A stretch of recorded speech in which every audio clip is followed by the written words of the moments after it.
अस्सलामु अलैकुम वरहमतुल्लाहि वबरकातुहु। अल्हम्दुलिल्लाहि रब्बिल आलमीन वस्सलातु वस्सलामु अला रसूलिहिल अमीन व अला आलिहि व अस्हाबिहि अजमाइन। अम्मा बाद फ़क़द क़ाल अल्लाहु तबारक व तआला फ़ी कलामिहिल क़दीम अऊज़ु बिल्लाहि मिनश शैतानिर रजीम बिस्मिल्लाहिर रहमानिर रहीम लन तनालुल बिर्र हत्ता तुन्फ़िक़ू मिम्मा तुहिब्बून ஸதक़ல்லாஹுல் அஸீம்।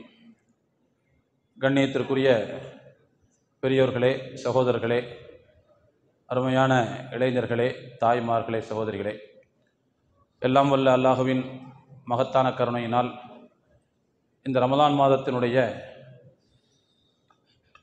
அருள் மாறி பொழிந்து கொண்டிருக்கக்கூடிய இந்த தருணத்திலே நாமெல்லாம் இரவு தொழுகையினுடைய கடமையை முடித்துவிட்டு இங்கே அமர்ந்திருக்கிறோம். அல்லாஹ் நம் அனைவர் மீதும் இந்த ரமலானின் பரக்கத்தை அதிகமாக சொரிந்தருள் புரிவானாக. இந்த ரமலானுடைய மாதத்தில் அங்கீகரிக்கப்பட்ட நல்லடியார்களுடைய கூட்டத்தில் அல்லாஹ் நம்மையும் சேர்த்தருள் புரிவானாக. அருமையான சகோதரர்களே, பெரியோர்களே, இன்றைய தினம் நாம் ஓதிய பகுதியிலே ஒரு வசனம், அந்த வசனத்தை ஒட்டி சில சிந்தனைகளை உங்களுக்கு நான் பகிர்ந்து கொள்ள ஆசைப்படுகிறேன். ஆல இம்ரான் அத்தியாயத்தின் 92வது வசனம், லன் தனாலுல் பிர்ர ஹத்தா துன்ஃபிகு மிம்மா துஹிப்பூன்.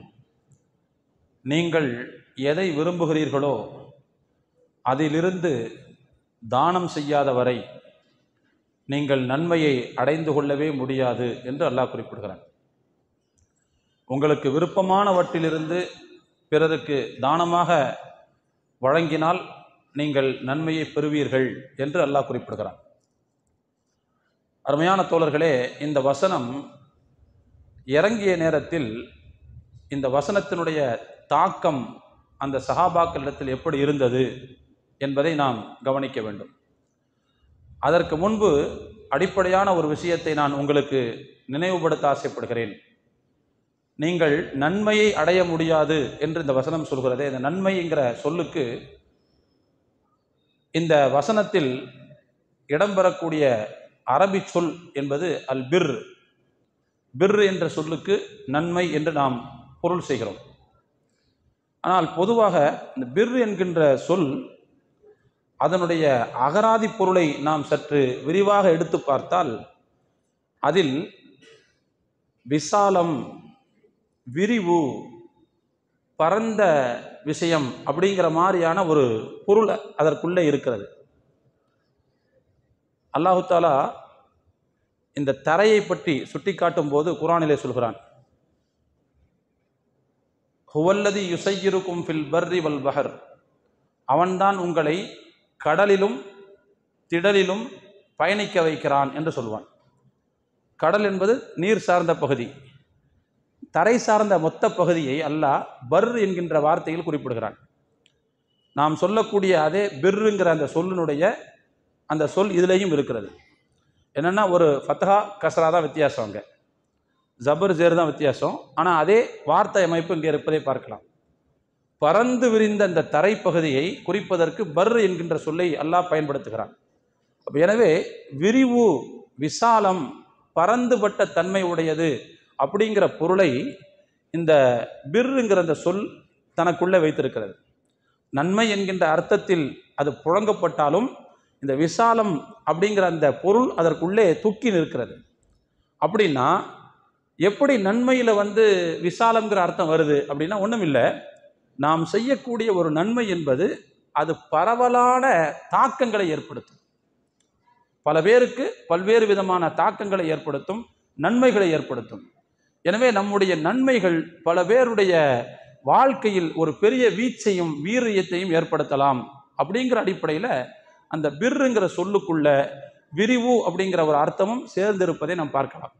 இப்போ அல்லாஹ் சொல்கிறான், அப்படிப்பட்ட பரந்துபட்ட நன்மையை நீங்கள் அடைய வேண்டும் என்று சொன்னால் நீங்கள் விரும்புகின்றவற்றிலிருந்து நீங்கள் செலவழிக்க வேண்டும் என்று சொல்கிறான். இந்த செலவு என்பது வெறுமனே தானத்தை மட்டும் எடுத்துக்கொள்ளாது, செலவழிக்க வேண்டிய கட்டாயமான எல்லாவற்றுக்கும் செலவழிப்பதை இது எடுத்துக்கொள்ளும்.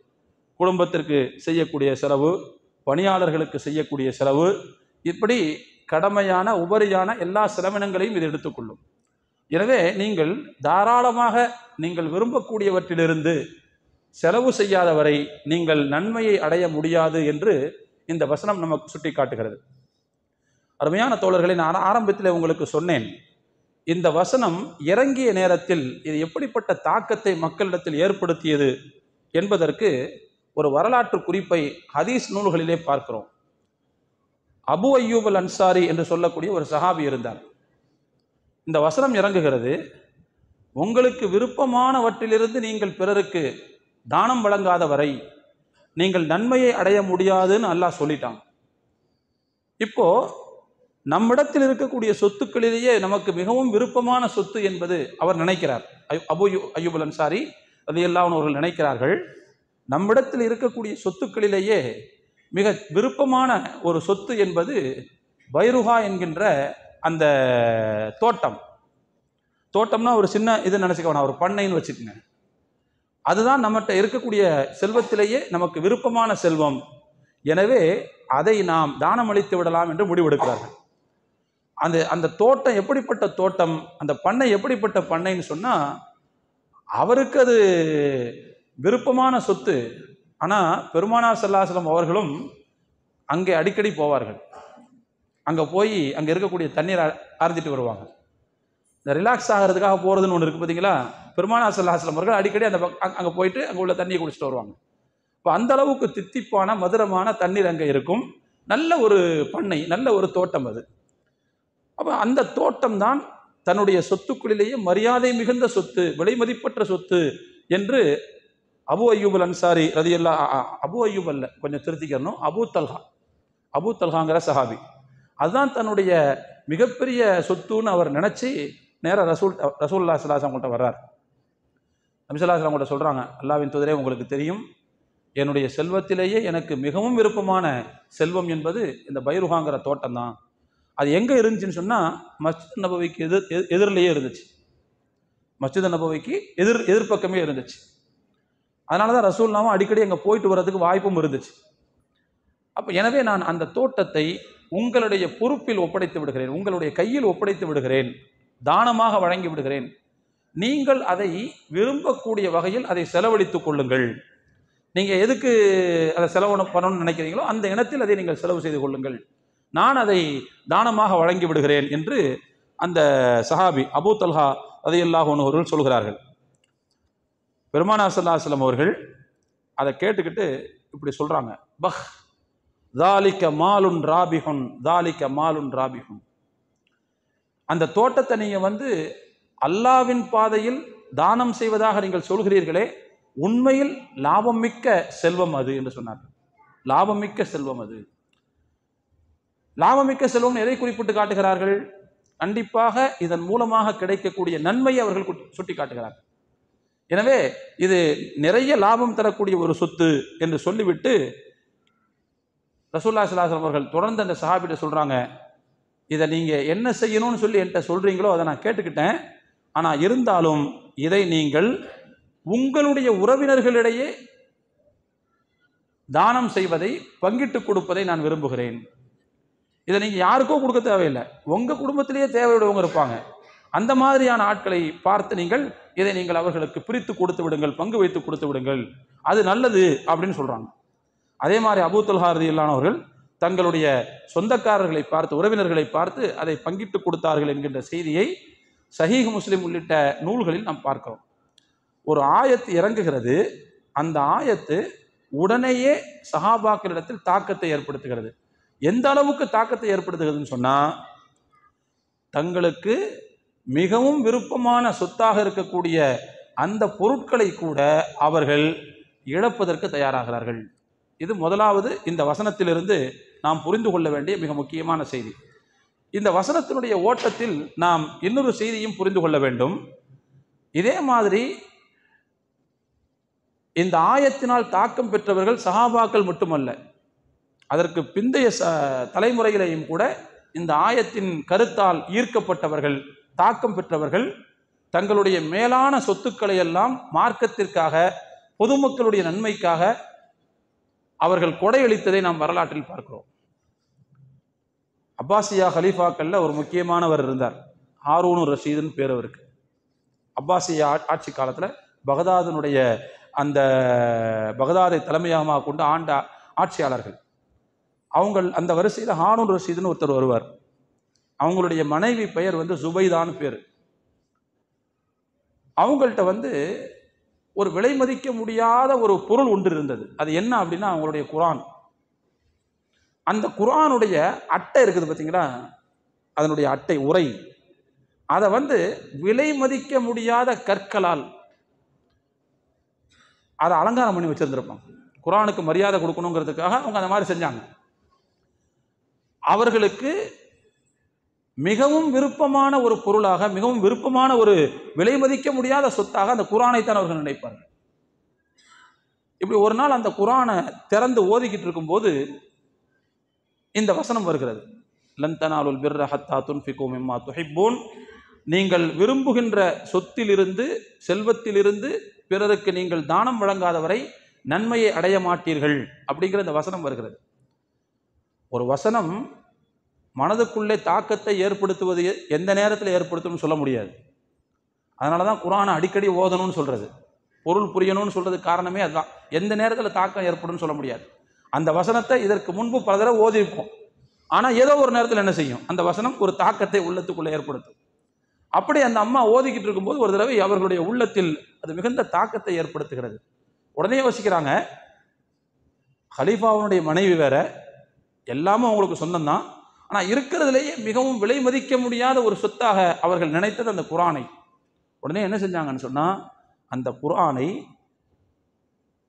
விற்று அதில் கிடைத்த ஒரு பெரிய பணத்தை, பெருமளவு செல்வத்தை மக்கள் பயன்பாட்டுக்காக செலவழித்தார்கள். என்ன செலவழிச்சாங்கன்னா, அவங்க காலத்தில் இந்த ஹிஜாஸ் பகுதியில் தண்ணீர் பிரச்சனை அதிகமாக இருந்தது. ஹிஜாஸ் பகுதிங்கிறது இன்றைக்கு மக்கா மதீனாலாம் உள்ளடங்கிய ஒரு பகுதி. அது அந்த பகுதியில் மக்கள் தண்ணீருக்கு, குடி தண்ணீருக்கு மிகவும் சிரமப்படுவார்கள். அந்த ஹஜ்ஜு காலமாக இருந்தால் வெளியூர்களிலிருந்து வரக்கூடிய ஹாஜிகளுக்கும் அந்த தண்ணீர் பற்றாக்குறை பிரச்சனை இருந்தது. எனவே அவங்க என்ன செஞ்சாங்கன்னு சொன்னால், தங்களுடைய அந்த குர்ஆனை விலைக்கு விற்று, குர்ஆன்னா அது 100-150 ரூபா 200 ரூபாய்க்கு போகும்னு நினைக்காதீங்க.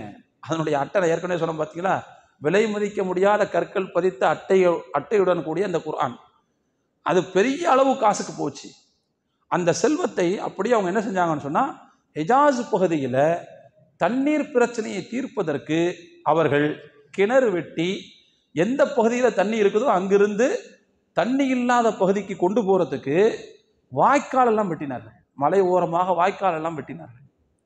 அதனால அன்றைக்கு இருந்த தண்ணீர் பிரச்சனை தீர்ந்தது அப்படின்னு வரலாறு சொல்லுது. நான் சொல்ல வந்த விஷயம் இது மட்டுமல்ல, இன்னைக்கும் அவங்க தோண்டின அவங்களுடைய அந்த செல்வத்தினால் ஏற்படுத்தப்பட்ட அந்த நீர்த்தடங்களுடைய எச்ச சொச்சம் இன்னைக்கும் இருக்குது. மக்காவுக்கு போனவங்களுக்கு தெரியும், ஜியாரான்னு போனீங்கன்னு சொன்னால் என்ன செய்வாங்க, ஒரு இடத்துக்கு கூட்டு போவாங்க. அப்படி கூட்டு போகும்போது ஒரு இடத்த காட்டுவாங்க, இதுதான் ஐனு ஜுபைதான்னு காட்டுவாங்க. ஜுபைதா அவர்கள் தங்களுடைய செல்வத்தை செலவழித்து போட்ட கிணல் அது, அதாவது வாய்க்கால், அதனுடைய இடிபாடுகளை காட்டுவார்கள். இன்னும் அது இருக்குது அப்படின்னு காட்டுவாங்க. எதுக்கு சொல்ல வரேன்னா, தன்னால் விலை மதிக்க முடியாத ஒரு சொத்தை மக்கள் பயன்பெற வேண்டும் என்பதற்காக கொடுக்க வேண்டும் என்கின்ற அந்த எண்ணத்தை இந்த குர்ஆனுடைய வசனத்தை ஓதும்போது அவர்கள் பெற்றார்கள். அல்லாஹ் என்ன செஞ்சான்னா, அதை நினைவுபடுத்தக்கூடிய சின்னத்தை, அதனுடைய நினைவை இன்று வரைக்கும் மக்களுக்கு அல்லாஹ் காட்டி கொண்டிருக்கிறார். அப்படின்னா இது எவ்வளவு பெரிய தாக்கத்தை ஏற்படுத்துகிறது என்பதை நாம் இங்கே புரிந்து கொள்ள கடமைப்பட்டிருக்கிறோம். இப்படி குர்ஆனுடைய வசனங்களால் தாக்கம் பெற்ற மக்கள் சஹாபாக்கள், அதற்கு பிறகு உள்ள அந்த ஒவ்வொரு தலைமுறையும் இருந்து கொண்டிருக்கிறார்கள். ஹைர், இந்த வசனத்திலிருந்து நாம் பெற வேண்டிய இன்னொரு பாடம் என்னன்னு சொன்னால், அல்லாஹ்வினுடைய பாதையில் நாம் கொடுக்கக்கூடிய தர்மம் என்பது அது மிகப்பெரிய நன்மையை நமக்கு ஏற்படுத்தி தருகிறது. பெருமானார் ஸல்லல்லாஹு அலைஹி வஸல்லம் அவர்கள் தர்மம் என்று வரும்போது மிகுந்த மனவிசாலம் பெற்றவர்களாக இருப்பார்கள். அவங்கள பற்றி வருது, தென்றலை விட மிக அதிகமாக தர்மம் வழங்கக்கூடியவர்களாக இருப்பார்கள். யாருக்கு தர்மம் வழங்கக்கூடிய அந்த பண்பு இருக்கிறதோ அவர் நிச்சயமாக மன விசாலத்தை பெற்றிருப்பார். மன விசாலத்திற்கும் தர்மத்திற்கும் தொடர்பு இருக்கிறது. எனவே அப்படிப்பட்ட ஒரு விசாலமான மனம், பெருந்தன்மையான மனம், தயாள மனம் வேண்டும் என்று விரும்புபவர்கள் கண்டிப்பாக அவர்கள் தர்மம் செய்ய வேண்டும் என்று ரசூலுல்லாஹி ஸல்லல்லாஹு அலைஹி வஸல்லம் அவருடைய இந்த நடவடிக்கையிலிருந்து நாம் புரிந்து கொள்கிறோம். தர்மத்தை பொறுத்த வரைக்கும் அதன் மூலமாக நமக்கு நிறைய நன்மைகள் கிடைக்கின்றன. ஹதீஸில் வரக்கூடிய சில செய்திகளை மட்டும் உங்களுக்கு நான் அப்படியே கோடிட்டு காட்டிவிட்டு முடிக்கிறேன். முதலாவது, தர்மம் என்பது ஹலாலான பொருளில் இருந்து செய்யப்பட வேண்டியதாக இருக்கணும். ஹலாலான பொருளிலிருந்து செய்யப்பட வேண்டும். அப்படி செய்யப்படக்கூடிய தர்மத்திற்கு அல்லாஹ்விடத்தில் உயர்ந்த அங்கீகாரம் இருக்கிறது. எவ்வளவு பெரிய அங்கீகாரம் சொன்னா, அல்லாஹ் அதை வளர்த்தெடுப்பதற்கென்று தனி அக்கறை செலுத்துகிறான். அதை வளர்ப்பதற்காக அல்லாஹ் தனி அக்கறை எடுக்கிறான். ஆனால் ஹலாலான பொருளிலிருந்து இருக்கணும். ஹராமான பொருளிலிருந்து செய்யப்படக்கூடிய தர்மம் என்பது அல்லாஹ்விடத்தில் ஒப்புக்கொள்ளப்படாது. ஏன் ஒப்புக்கொள்ளப்படாது? ஒரு கேள்வி ஒன்று வரலாம் உங்களுக்கு. ஏன்னா அது நமக்கே சொந்தம் கிடையாது. நாம ஹராமான பொருளை வச்சிருந்தோம்னா யாரோ ஒருத்தர் ஏமாத்தி இருக்கோன்னு அர்த்தம், அல்லது யாரோ ஒருத்தர் திருடி இருக்கோன்னு அர்த்தம், அல்லது யாரோ ஒருத்தர் அபகரிச்சிருக்கோன்னு அர்த்தம். இந்த மாதிரி ஏதோ ஒரு விஷயத்துக்குள்ள தான் அது வரும் கண்டிப்பா. அப்போ அப்படின்னா அது நம்ம கையில் இருந்தாலும், அது நம்மளுடைய கணக்கில் வர வைக்கப்பட்டிருந்தாலும் சட்டப்படி நமக்கு அதுக்கும் சம்மந்தமே கிடையாது. அது கிட்டத்தட்ட எதை மாதிரின்னு சொன்னா, கண்டெடுக்கப்பட்ட ஒரு பொருளை போலத்தான். யாரோ ஒருத்தர் ஒரு பொருளை போட்டு போயிட்டாங்க, எடுத்து கையில் வச்சிருக்கோம், நமக்கு சொந்தமாயிருமா? அதே மாதிரி தான் அது. என்னன்னா அதில் நம்ம கொஞ்சம் அத்துமீறி இருக்குன்னு அர்த்தம். அப்போ மொத்தத்தில் அது நம்முடைய பொறுப்பில் இருந்தாலும் அது நமக்கானது அல்ல. எப்பொழுது நமக்கு அதில் உரிமை இல்லையோ அதை நாமும் பயன்படுத்த முடியாது, வேறு புழக்கத்திற்கும் அதை பயன்படுத்த முடியாது. புரிஞ்சுங்களா? அப்போ நம்முடைய பொருளே இல்லைங்கும் போது நாம கொடுத்தா எப்படி தர்மத்துக்கு நன்மை கிடைக்கும்? வேண்டுமானால் நாம் அதை கொடுத்தால் யாருக்கு அது அசல்ல உரியதோ அவருக்கு வேணா அந்த நன்மை போகலாம், நமக்கு அந்த நன்மை கிடைக்காது. அதனால்தான் அல்லாஹ் ஹராமான பொருளிலிருந்து தர்மத்தை ஏற்றுக்கொள்வதில்லை. ஆனா ஹலாலான பொருளிலிருந்து ஒருவர் தர்மம் செய்தால் அந்த தர்மத்தை வளர்த்தெடுப்பதற்கு இறைவன் தனி அக்கறை செலுத்துகிறான். ஹதீஸில் வருது, நபி ஸல்லல்லாஹு அலைஹி வஸல்லம் அவர்கள் சொன்னார்கள், மன் தஸத்தக பி அத்லி தமரத்தின் மின் கஸ்பின் தய்யிபின், தூய வருமானத்திலிருந்து, ஹலாலான வருமானத்திலிருந்து ஒரு பேரிச்சம்பழத்திற்கு இணையான ஒரு மதிப்புள்ள பொருளை ஒருவர் தர்மம் செய்வாரேயானால், ரொம்ப பெரிய சொத்து, ஒரு தோட்டம் துறவு, மாணிக்க கல்லு அப்படிலாம் தேவையில்லை. ஹலாலான பொருளிலிருந்து கிடைத்த ஒரு பேரிச்சம்பழத்திற்கு நிகரான மதிப்புள்ள ஒரு பொருளை ஒருவர் தர்மம் செய்தால் கூட அல்லாஹ் அதை தன்னுடைய வலக்கையால் வாங்கிக் கொள்கிறான். வலக்கையால் வாங்கிக் கொள்கிறான். அதாவது அந்த வாசகத்தை ரசூலுல்லாஹ் எப்படி சொல்றாங்க பாருங்க, அதற்கு அங்கீகாரம் கிடைக்குது அப்படிங்கிறத ரசூலுல்லாஹ் எப்படி நமக்கு புரிய வைக்கிறாங்க. இறைவன் தன்னுடைய வலக்கையை நீட்டி வாங்கிக் கொள்கிறான். வாங்கிக் கொள்வதோடு விடுகிறானா? சும்ம யுரப்பிஹா லி சாஹிபிஹி, அந்த தர்மத்தை செய்தவருக்காக அதை வளர்த்தெடுக்கிற பொறுப்பை இறைவன் எடுத்துக்கொள்கிறான். எப்படி? ரசூலுல்லாஹ் அதுக்கு ஒரு உதாரணமும் சொன்னாங்க. கமா யுரப்பி அஹதுக்கும் ஃபலுவஹு, உங்களில் ஒருவர் தம்முடைய குதிரை குட்டியை வளர்ப்பதற்கு எவ்வளவு அக்கறை செலுத்துவாரோ அதுபோல, நல்லா கவனிக்கணும், அதுபோல அவர் என்ன செய்வார்? அல்லாஹ் அதை வளர்த்தெடுப்பான். அதை வளர்த்து கடைசியில் என்ன செய்வான்னா, அல்லாஹ் ஹத்தா தகூன மிஸ்லல் ஜபல், மலை அளவுக்கு அதை பெரிதாக வளர்த்தெடுப்பான். அப்படி சொல்றாங்க. ஆதாரபூர்வமான செய்தி. நல்லா கவனிக்கணும். நம்ம ஒரு குட்டி, உதாரணமாக ஒரு கண்ணுக்குட்டின்னு வச்சுக்கோங்க, அல்லது ஒரு ஆட்டுக்குட்டின்னு வச்சுக்கோங்க. ஆட்டுக்குட்டி குட்டி போட்ட உடனே அதை வளர்க்கறதுக்கு நம்ம ரொம்ப அக்கறை செலுத்தணும். அது என்னத்தான் இருந்தாலும் தாயிட்ட போய் தானா பால் குடிச்சுக்கணும்னு வச்சுக்கோங்க. ஆனால் இருந்தாலும் திருட்டு போயெல்லாம் எடுத்துகிட்டு போயிடாமல் கொள்ளாமல், வேற எந்த விலங்குகளும் கடிச்சிடாமல் கொள்ளாமல் அதை நம்ம பொத்தி பாதுகாக்க வேண்டிய ஒரு சூழ்நிலை இருக்குது. அப்படி தான் கொஞ்சம் கொஞ்சமாக அதை வளர்க்க முடியும். அல்லது ஒரு ஒரு கோழி குஞ்சுன்னு வச்சுக்கோங்க, பருந்து தூக்கிட்டு போயிடாமல், வேற பறவைகள் அத்துமீறாமல் அதை ஒரு குறிப்பிட்ட காலத்துக்கு வளர்த்தெடுக்கிறதுக்கு நாம் அதிகமான அக்கறை செலுத்த வேண்டும். அதே போலத்தான் அல்லாஹ் என்ன செய்யறான்னு சொன்னா, ஹலாலான வருமானத்திலிருந்து செய்யப்பட்ட சின்னஞ்சிறிய தர்மத்தை கூட கண்ணும் கருத்துமாக பார்த்து கொண்டே இருக்கிறான். அதை வளர்த்து கொண்டே இருக்கிறான். மலையளவு அதை வளர்க்கிறான். அதற்கான சவாபாக இறைவன் பன்மடங்காக பெருக்கி கொடுக்கிறான். கொஞ்சம் நஞ்சம் இல்லை, பன்மடங்காக பெருக்கி கொடுக்கிறான் என்று நாம் பார்க்கிறோம். ஆக மொத்தத்தில் இது தர்மத்திற்கு கிடைக்கக்கூடிய மிக முக்கியமான பலாபலன் என்பதை நாம் இந்த இடத்துல புரிந்து கொள்ள கடமைப்பட்டிருக்கிறோம். இது ஒன்று. அடுத்து ரெண்டாவது, தர்மம் என்பது பாவங்களுக்கான பரிகாரமாக மாறுகிறது. உலகத்தில் நாம் எத்தனையோ பாவங்கள் செய்கிறோம். சில நேரங்களில் நம்மையும் அறியாமல் செய்யக்கூடிய பாவங்களுக்கு பரிகாரமாக அல்லாஹ் நாம் செய்யக்கூடிய தர்மங்களை வைத்திருக்கிறான். நபிகள் நாயகம் ஸல்லல்லாஹு அலைஹி வஸல்லம் அவர்கள் ஒரு ஹதீஸ்ல சொன்னாங்க, அஸ்ஸதகத்து துத்ஃபிஉல் ஹதீஅத கமா யுத்ஃபிஉல் மாஉ அன்னார. நெருப்பை எப்படி தண்ணீர் அணைக்கிறதோ அதுபோல தர்மம் என்பது பாவங்களை அணைத்து விடுகிறதுன்னு சொன்னாங்க. பாவம்னா நல்லா கவனிக்கணும், சிறு பாவங்கள்னு புரிஞ்சுக்கணும், பெரும்பாவங்கள் கிடையாது. பெரும்பாவங்களை மன்னிக்கணும், அல்லாட்ட தௌபா கேட்கணும். அதே அந்த பாவம் அடியார்கள் சம்பந்தப்பட்ட பாவமாக இருந்தால் சம்பந்தப்பட்ட அடியார்கள்ட்ட மன்னிப்பு கேட்கணும். அப்பதான் அந்த பாவத்தை எல்லாம் மன்னிப்பான். பாவத்தை மன்னிப்பது பாவங்களுக்கான பிராயச்சித்தமாக அமைவது என்கின்ற வகையில் ஹதீசுகளில் வந்தால் அதுக்கு என்ன அர்த்தம்னா, சிறு பாவங்களை மன்னிப்பான்னு அர்த்தம். நம்ம செய்கிற பெரிய பெரிய பாவத்தெல்லாம் நம்ம மன்னிச்சுடலாம் நினைக்கக்கூடாது. புரிஞ்சுங்களா? கடப்பாறையை முழுங்கிட்டா கஷாயம் குடித்தாலாம் என்ன செய்யாது, செரிமானம் ஆகாது. அதுக்கு வேற பொருள் தான் என்ன செய்யணும், சாப்பிடணும். அதை பெரும்பாவத்துக்கெல்லாம் எல்லாம் இந்த மாதிரி செய்யறதில்லை. சின்ன சின்ன பாவத்துக்கு தான் எல்லாம் என்ன செய்வான்னு சொல்லிட்டுன்னா நம்முடைய தர்மங்களை அதற்கான பரிகாரமாக மாற்றுகிறான் அப்படிங்கிறத நம்ம பார்க்கணும். அது மட்டுமல்ல தோழர்களே, நான் ஏற்கனவே சொன்னேன், அல்லாஹ் நாம் செய்யக்கூடிய தர்மங்களை வளர்க்கிறான் என்று. உண்மையிலேயே தர்மம் என்பது கொடுக்கும் போது குறைவதை போன்று தோற்றம் தெரிந்தாலும் கூட உண்மையில் அது குறைவதில்லை. அதில் நிச்சயமாக பெருக்கம் தான் ஏற்படுகிறது. நபி ஸல்லல்லாஹு அலைஹி வஸல்லம் அவர்கள் சொன்னார்கள், மா நக்கஸத் சதகத்துன் மிம் மாலின். தர்மம் என்பது நம்முடைய செல்வத்தில் கொஞ்சம் கூட குறைவை ஏற்படுத்துவதில்லைன்னு சொன்னாங்க. கொஞ்சம் கூட குறைவை ஏற்படுத்துவதில்லை. அப்படின்னா என்ன அர்த்தம்? ஒரு மானசீகமான பரக்கத்தை, வளத்தை அல்லாஹ் அந்த தர்மத்திற்கு, அந்த பொருளுக்கு வைக்கிறான். நாம எந்த பொருளிலிருந்து தர்மத்தை எடுத்து வெளியே கொடுத்தோமோ அந்த பொருள் ஒரு மானசீகமான பரக்கத்திற்குரியதாக மாறிவிடுகிறது.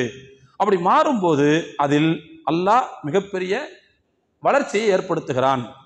பொதுவாக இறக்கத்தான் ஊருன்னு சொல்லுவாங்க இல்லையா? அப்படிங்கும்போது கொடுக்கும்போது நிச்சயமாக அது பெருகும் என்பதில் எந்த சந்தேகமும் இல்லை. இதை எப்படி நீங்க புரிஞ்சுக்கலாம்னு சொன்னா வேற ஒன்றும் இல்லை. அல்லாஹ் கொடுக்கக்கூடிய மனிதர் விஷயத்தில் இப்படி சிந்திப்பான். எப்படி சிந்திக்கிறான் அப்படின்னா, நாம தான் கொடுக்கணும், ஆனா இவனுக்கு நாம கொடுத்த பொருளில் இருந்து இவன் வேற ஒருத்தவனுக்கு கொடுக்குறான்ல, அப்போ நாம செய்ய வேண்டிய வேலை இவன் செய்யறான், அதனால இவனுக்கு நாம என்ன செய்யலாம், இன்னும் கொஞ்சம் அதிகமாக கொடுக்கலாம் அப்படின்னு அல்லாஹ் நினைக்கிறான். ரிசுக்கு தர்றவன் இறைவன், ஆனால் கொடுத்த ரிசுக்கை இவன் மட்டும் வைத்துக் கொள்ளாமல் இவன் இன்னொருவருக்கும் சேர்த்து கொடுக்குறான் பார்த்தீங்களா? அதனால இவன் கையை நம்ம சும்மா விட்டுறக்கூடாது. அதனால அல்லாஹ் என்ன செய்யறான்னு சொன்னா, இந்த மாதிரி தர்மம் செய்யக்கூடியவர்கள், இந்த மாதிரி உதவி செய்யக்கூடியவர்களுடைய கையை வெறுங்கையாக விடுவதற்கு அல்லாஹ் வெட்கப்படுகிறான். அப்ப அப்படிங்கும்போது அந்த கையை அல்லாஹ் நிச்சயமாக இட்டு நிரப்புவான். அவன் அந்த கையை வெறுங்கையா விடுறதுக்கு அல்லாஹ்வுக்கு கொஞ்சம் கூட மனசு வராது. அப்ப எனவே கொடுக்கக்கூடிய அந்த செல்வம் என்பது கண்டிப்பாக நம்முடைய செல்வத்தில் எந்த குறையையும் ஏற்படுத்தாது, அது வளர்ச்சி அடைந்து கொண்டே இருக்கும் அப்படிங்கிறதையும் நாம கவனிக்கணும். எல்லாத்தையும் விட இன்னொரு செய்தி இருக்குது. தர்மம் ஒருவர் கொடுக்கும்போது நபி ஸல்லல்லாஹு அலைஹி வஸல்லம் சொல்லியிருக்கிறாங்க, நாளை மறுமையில் 7 பேருக்கு நிழலே இல்லாத அந்த நேரத்தில் அல்லாஹ் தன்னுடைய சொந்த நிழலை கொடுத்து காப்பாற்றுவான் அப்படின்னு வருதுல ஒரு ஹதீஸ். அதுல ஒருத்தர் யாருன்னா, தர்மம் கொடுப்பார். அவர் கொடுக்கக்கூடிய தர்மத்தை, அவருடைய வலதுகை கொடுக்கக்கூடிய தர்மத்தை இடதுகை கூட தெரியாமல் கொடுப்பார். அந்த மாதிரி கொடுக்கக்கூடிய ஒருவருக்கும் நாளை மறுமையில் அல்லாஹ் அந்த நிழலை கொடுப்பான் நபி ஸல்லல்லாஹு அலைஹி வஸல்லம் சொன்னாங்க. இதுல ஒரு முக்கியமான விஷயம் இருக்குது. என்னன்னு சொன்னா, ஒருவர் தர்மம் கொடுக்கும்போது பல பேருடைய நன்மையையும் சேர்த்து பெறக்கூடிய வாய்ப்பு அங்கே கிடைக்கிறது. ஒரு இப்படி வச்சுக்கங்களேன், ஒருவர் தொழுகிறார், அந்த தொழுகையின் நன்மை தொழுபவருக்கு போய் சேர்கிறது. ஒருவர் நோன்பு வைக்கிறார், நோன்பு வைக்கின்ற நன்மை நோன்பு வைப்பவருக்கு போய் சேர்கிறது இல்லையா? ஒருவர் இப்படி வச்சுக்கங்க, ஒரு அறிஞர், ஒரு ஆலிம்னு வச்சுக்கங்க, அவருடைய இல்மினால் ஏற்படக்கூடிய பலாபலன் அவருக்கு நன்மையாக போய் சேர்கிறது. ஆனால் அதே நேரத்தில் ஒருவர் தர்மம் செய்கிறார் என்று சொன்னால் இவர் எல்லாருடைய நன்மையும் சேர்த்து அவர் பெறக்கூடிய ஒரு வாய்ப்பை எல்லாம் கொடுக்குறார். எப்படின்னா, உதாரணத்துக்கு இப்படி பாருங்க, ஒருவருடைய கல்விக்கு ஒருவர் உதவி செய்கிறார். அப்போ அவர் கல்வியை படிக்கிறார், படிப்பதன் மூலமாக அவர் பெற்ற இல்மை மக்களுக்கு பயன்படுத்துகிறார். இப்போ அந்த பயன்பாடின் கருதி அதன் வரக்கூடிய நன்மை அந்த அறிஞருக்கு போய் சேருகிறது. அவருக்கு கல்வி கொடுத்த காரணத்தினால், அதற்கு உதவி செய்த காரணத்தினால், அதற்கு செலவு செய்த காரணத்தினால் அவருக்கு கிடைச்ச அந்த நன்மை இவருக்கும் கிடைக்குது. அதனால அந்த ஆலிமுக்கு கிடைச்ச நன்மையில எதுவும் குறைய போறதில்லை, அதுவும் சேர்ந்து இவருக்கு கிடைச்சிருது. அதே போல ஒருத்தர் அல்லாஹ்வுடைய பாதையில் அறப்போர் மேற்கொள்ள போகிறாருன்னு வச்சுக்கங்க, அவருக்கு செஞ்சாருன்னா அந்த நன்மை, அந்த ஜிஹாதுடைய நன்மை அவருக்கு போகும். ஆனால் அதற்கு ஒருவர் செலவு செய்தால் அந்த முஜாஹிதுக்கு கிடைக்கக்கூடிய நன்மையில் இவருக்கும் பங்கு வருகிறது. அதே போல இப்படி வைங்க, ஒருவர் தொழுகிறார், பள்ளிவாசலுக்கு வர்றார், பள்ளிவாசலை கெட்டதுக்கு உதவி செய்யறாருன்னு வச்சுக்கோங்க. அதே மாதிரி நோன்பு வைக்கிறார், நோன்பு வைக்கும் போது நோன்பு திறக்கிறதுக்கு ஒருத்தர் ஏற்பாடு பண்ணி கொடுக்குறாரு. ரசூலுல்லாஹ் என்ன சொன்னாங்க? நோன்பாளிக்கு நோன்பு திறக்க ஏற்பாடு செய்து கொடுத்தால் அவருக்கு கிடைச்ச நன்மையை போன்று உதவி செய்தவருக்கும் கிடைக்குதுன்னு சொன்னாங்க ரசூலுல்லாஹ். அப்ப நீங்க செல்வத்தை செலவு செய்வதன் மூலமாக, அந்த உரிய இனங்களில் அதை செலவு செய்வதன் மூலமாக, தானம் கொடுப்பதன் மூலமாக இந்த எல்லாருடைய நன்மையும் சேர்த்து பெறுற வாய்ப்பு என்ன செய்யுது, கிடைக்குது. இது மற்றதுக்கு இது கிடைக்கிறது இல்லை. அல்லாஹ் ஒரு விஷயத்தை நமக்கு கட்டளையாக போடுறான் அல்லது அறிவுரையாக சொல்றான் அப்படின்னா அதுக்கு பின்னால இவ்வளவு பெரிய விரிவான பொருள் அதில் இருக்கும். எனவே தர்மத்தின் மூலமாக நிச்சயமாக நாம் நிறைய நன்மைகளை அடைவதற்கான வாய்ப்பு இருக்கிறது. எல்லாத்தையும் விட நம்முடைய முசீபத்துகள், நமக்கு வர இருக்கக்கூடிய தீங்குகளை தடுத்து நிறுத்தக்கூடிய பேராற்றல் நாம் கொடுக்கக்கூடிய தர்மத்திற்கு உண்டு அப்படிங்கிறத நபிகள் நாயகம் ஸல்லல்லாஹு அலைஹி வஸல்லம் அவர்கள் ஹதீஸ்களில் சொல்லியிருக்கிறாங்க. அதே நேரத்தில் ஒரு செய்தியை நான் இங்கே சொல்ல வேண்டும். தர்மம் என்பது அது உரிய பலனை நமக்கு தர வேண்டுமானால் கொடுக்கக்கூடியவரிடத்தில் சில குவாலிட்டிகள் இருக்க வேண்டும், சில குவாலிட்டி வேணும். அந்த குவாலிட்டியோடு கொடுக்கும்போது தான் அது இத்தகைய நன்மைகளை நமக்கு கொண்டு வந்து சேர்க்கும். அப்படிப்பட்ட குவாலிட்டியில் முதலாவது குவாலிட்டி என்னன்னு சொன்னால் இஹ்லாஸ் இருக்க வேண்டும். கொடுக்கக்கூடிய தர்மம் என்பது இறைவனுக்காக வழங்கப்படுவதாக இருக்க வேண்டும். அதன் மூலமாக புகழ் வெளிச்சமோ பெயர் வெளிச்சமோ அல்லது வேறு ஏதோ ஒரு லாபமோ ஆதாயமோ எதுவுமே முன்னால் இருக்கக்கூடாது. ஆனால் ஒரு விஷயம், அல்லாஹ்வுக்காக கொடுக்கும்போது அதோடு சேர்த்து அல்லாஹ் நமக்கு மரியாதையும் சேர்த்து தருவான். தானா வந்துச்சுன்னா பிரச்சனை வேலை. ஆனால் எதிர்பார்த்து கொடுப்பது என்பது அது நம்முடைய தர்மத்தை நாம் அசிங்கப்படுத்துவதற்கு சமம். அப்போ இஹ்லாஸ் என்பது மிக முக்கியமானது. தர்மம் அது பயனுள்ள தர்மமாக மாறுவதற்கு, அல்லாஹ் தன்னுடைய வழக்கையால் அதை ஏந்தி வளர்ப்பதற்கு தகுதி பெற்ற ஒரு தர்மமாக இருப்பதற்கு முதலாவது தரம் என்னன்னு சொன்னா அது அல்லாஹ்வுக்காக தூய மனதோடு உள தூய்மையோடு நிறைவேற்றப்பட்டதாக இருக்க வேண்டும். ஒன்று. ரெண்டாவது, தர்மம் வழங்கும் போது நமக்கு எது பிடிக்காதோ அதை கொடுக்கக்கூடாது, நமக்கு எது பிடிச்சதான் கொடுக்கணும். மட்டமான பொருளை கொடுக்கக்கூடாது. நாம எதை பயன்படுத்துவோமோ அதைத்தான் கொடுக்க வேண்டும். புரிஞ்சுங்களா? அல்லாஹ் கூட குர்ஆன்ல சொல்லுவான், வலஸ்தும் பி ஆஹிதீஹி இல்லா அன் துக்மிது ஃபீஹி அப்படின்னு நல்லா சொல்லுவான். நீங்க உங்களுக்கு நல்லதா வச்சுக்கிறீங்க, நீங்க எதை கழிச்சு போடுவீங்களோ அதை ஃபுல்லாக என்ன செய்றீங்க, கொடுக்குறீங்க. நீங்க அப்படி கழிக்கப்பட்ட அந்த பொருளை உங்க கையில கொடுத்தா நீங்க அதை என்ன செய்வீங்கன்னா முகத்தை சுழிச்சுக்கிட்டே தான் வாங்குவீங்க. உங்கள்கிட்ட அந்த கழிவு பொருளை கொடுத்தா நீங்க முகத்தை சுழிச்சுட்டே வாங்குவீங்க. இதை நீங்க அடுத்தவங்களுக்கு கொடுக்கலாமான்னு நல்லா கேட்கலாம்.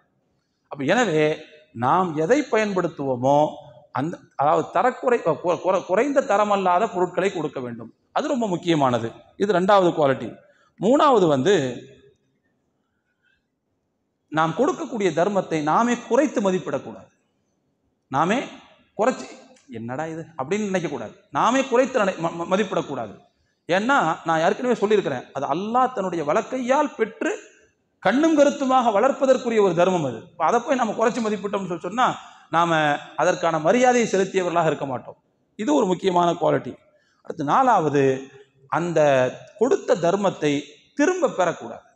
நபி ஸல்லல்லாஹு அலைஹி வஸல்லம் சொன்னாங்க, ஒருவர் கொடுத்த தர்மத்தை திரும்ப பெறுவாரேயானால் அவருக்கான உதாரணத்தை சொல்லும்போது எடுத்த வாந்திய திரும்ப திங்கிற நாயை போலன்னு சொன்னாங்க. அப்போ அது என்ன செய்யும்? அதனால தான் சஹாபாக்கள் சில பேர் என்ன செய்கிறாங்கன்னு சொன்னா கொடுத்த தர்மத்தை திரும்ப வாங்குறது சம்பந்தமாக பேசும்போது இப்படிலாம் வருது. நான் ஒருத்தருக்கு அன்பளிப்பு கொடுத்தேன், அதான் இப்படி தான் வருது, என்னுடைய அடிமை ஒருவருக்கு அன்பளிப்பு கொடுத்தேன், அவர் இறந்து போயிட்டாரு, அவருக்கு வேற வாரிசு கிடையாது, அந்த பொருள் திரும்ப எனக்கு தான் அது வரும், இப்போ நான் அதை வாங்கலாமா, எனக்கு தான் அது வாரிசு உரிமைப்படி எனக்கு தான் வரும், நான் வாங்கலாமான்னு சஹாபாக்கள் ரசூலுல்லாஹ்ட்ட கேட்குறாங்க. அதுக்கு ரசூலுல்லாஹ் சொன்னாங்க, இது வேற வழி இல்லை, உங்களுக்குன்னு சொந்தமாகும் போது நீங்கள் வாங்கிக்கிறலாம், அது பிரச்சனை இல்லைன்னு சொன்னாங்க. ஆனால் இந்த கேள்வியை நம்ம கவனிக்கணும். நான் தர்மமாக கொடுத்தது, நான் அன்பளிப்பாக கொடுத்தது, நான் திரும்ப வாங்கலாமா அப்படின்னு ஏன் கேட்குறாங்கன்னு சொன்னால், தர்மத்தை பொறுத்த வரைக்கும் கொடுத்தது திரும்ப பெறப்படக்கூடாது அப்படிங்கிறது மிக முக்கியமான ஒன்று. அதே மாதிரி நான் இன்னொரு முக்கியமான விஷயம், தர்மம் கொடுத்து விட்டு சொல்லி காட்டக்கூடாது. அது அது ஒரு பெரிய தவறு. என்னால் தான் நீங்கள்லாம் இந்த வாழ்க்கை வாழ்கிறீங்க சொல்லக்கூடாது. அது வந்து செய்த தர்மத்தை பாலடிப்பதற்கு சமமானது. சாப்பாடை ஒரு தட்டில் வச்சுட்டு அந்த தட்டு ஓரத்தில் கொஞ்சம் கழிவையும் சேர்த்து வைக்கிற மாதிரி அர்த்தம். யார் சாப்பிடுவா? யார் வாங்குவா? அப்போ எனவே இந்த விஷயத்தை கவனமாக எடுத்துக்கணும். அதே மாதிரி இன்னொரு முக்கியமான விஷயம், யாருக்கு நாம் தர்மம் கொடுக்குறோமோ அவரையும் குறைத்து மதிப்பிடக்கூடாது. நம்மள்ட்ட இருந்து வாங்குறவங்க தானே அவங்கெல்லாம் அப்படின்னு நினைக்கக்கூடாது. மாறாக நம்மிடம் பெற்று நமக்கு நன்மையை சேர்த்து வைப்பவர்கள் அப்படிங்கிற எண்ணத்தை நம்ம இப்படி வாங்கிறதுக்கு அவங்க வரலன்னா இந்த பணம் நன்மையா மாறுமா? இந்த காசு நன்மையா மாறுமா? அப்போ வாங்க வந்ததுனால தான் நம்ம காசு வந்து நன்மையா மாறுது.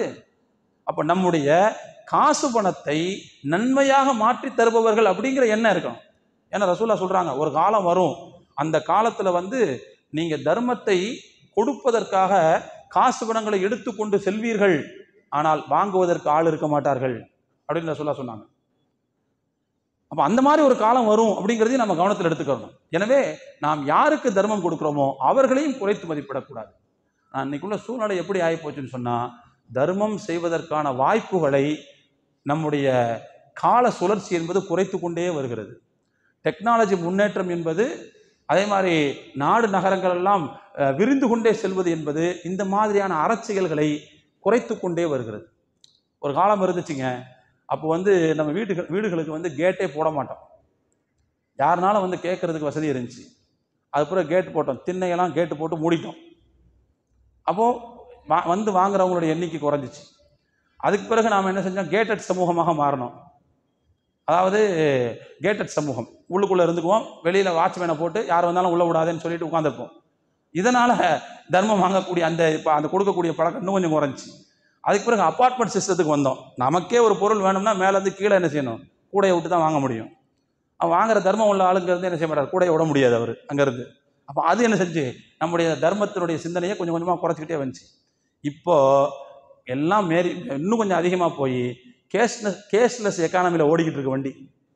அதாவது டிஜிட்டல் பேமெண்ட்டில் ஓடிக்கிட்டு இருக்கு. டிஜிட்டல் பேமெண்ட்டை கொண்டு போய் தர்மம் கொடுத்துட்டு இருக்க முடியாது. ஆனால் இருந்தாலும் கூட அதனால தான் நான் என்ன செய்வேன்னா, மக்கள்கிட்ட சொல்கிறது உண்டு, காசு பணத்தை வச்சு செலவு பண்ணுற பழக்கத்தை தயவு செய்து மறக்காதீங்க. எவ்வளவுதான் கேஷ்லெஸ் எக்கானமி வந்தாலும், எவ்வளோதான் டிஜிட்டல் பேமெண்ட் வந்தாலும், கையில் காசை கொடுத்து பொருளை வாங்கக்கூடிய அந்த பழக்க வழக்கத்தை தயவு செய்து மறந்துடக்கூடாது. நம்ம புரிஞ்சுங்களா? இன்றைக்கெல்லாம் பார்த்தீங்கன்னா ஒரு டீயை குடிச்சிட்டு நீட்டிட்டு வந்துடுறாங்க மக்கள்.